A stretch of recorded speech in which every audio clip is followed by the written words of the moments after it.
I'm leaving, Cuchulain said. I can't stand it here anymore.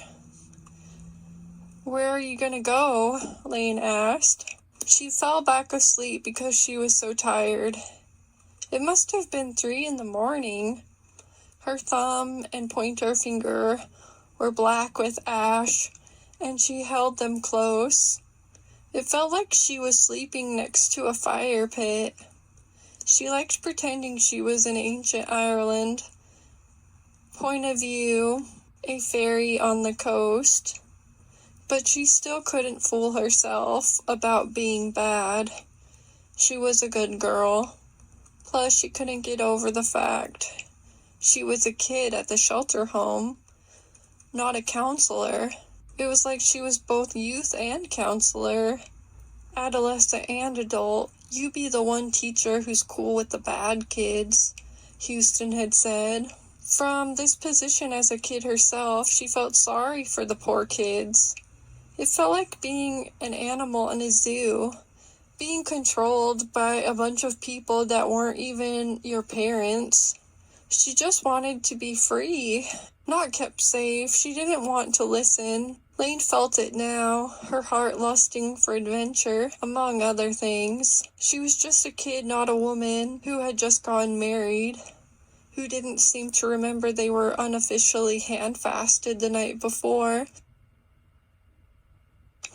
Cuchulain was not the 23-year-old Max, and she was not the 27-year-old, as she had been at the time.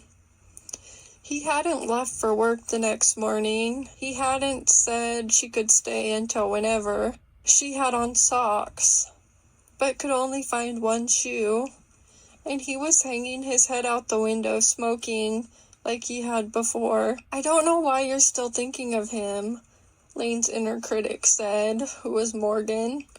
You should be writing your book. I am writing it. It's just not on paper yet, Laine said. Laine was at the right age to be young and dumb, and took full advantage of this. Hey, wake up! Frank is coming to check on us, Cuchulain said.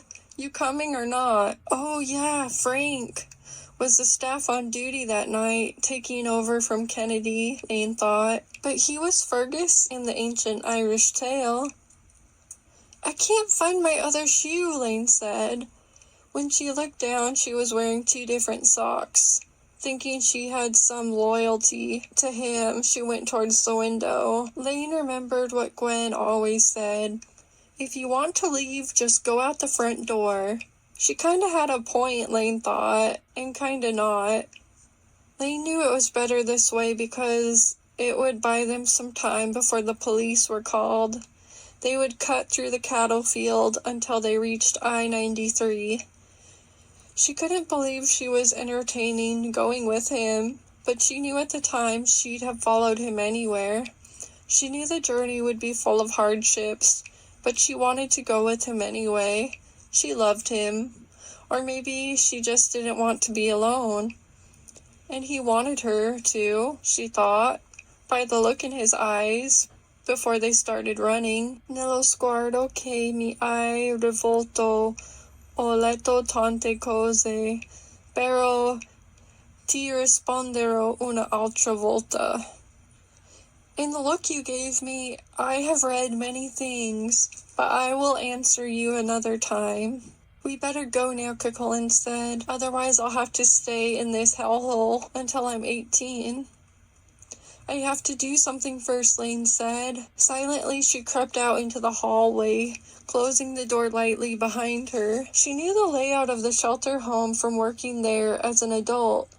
She was on the 2nd floor. On the left, that she remembered was Houston's old room. Gwen had the kids change rooms often. The last person Laine remembered to have occupied it was Little Miss.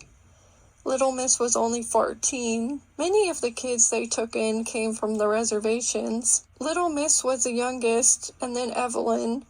Little Miss had an indefinable quality that was creative and unique. I guess Laine could say the same about herself.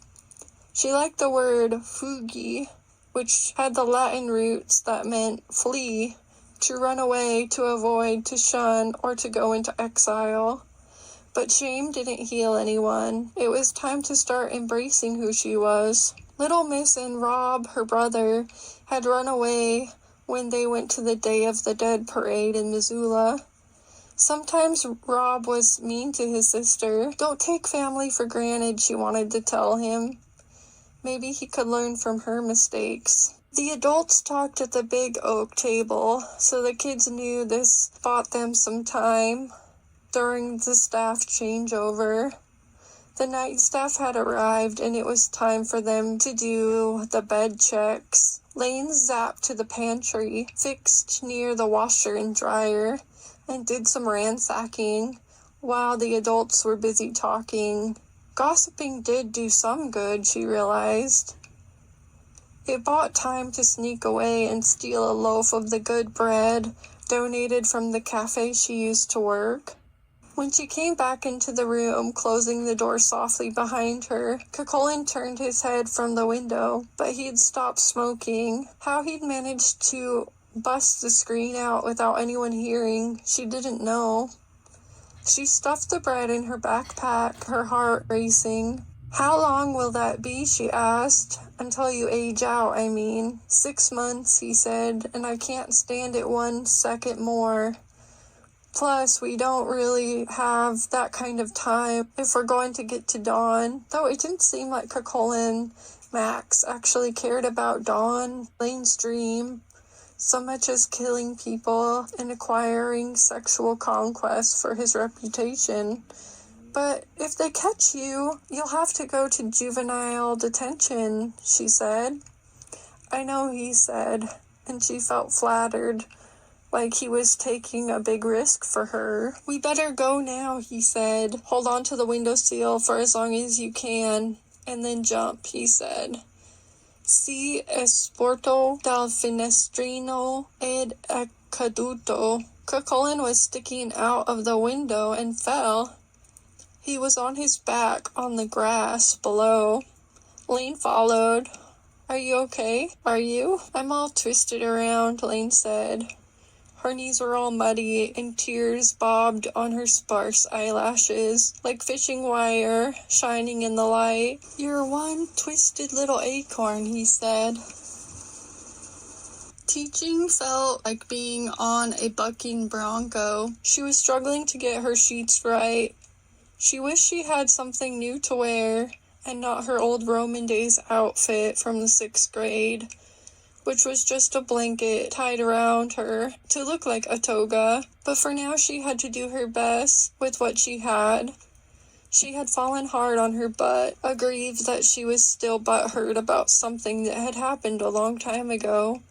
She thought it would be better if she just pretended it didn't hurt, and eventually it would stop hurting, because she had stuff to do.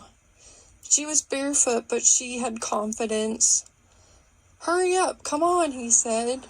"You really have a lot of courage to keep showing up in your life before you become the oak tree. There is already an endless depth to you even before it is noticed." The moon was big and bright over them.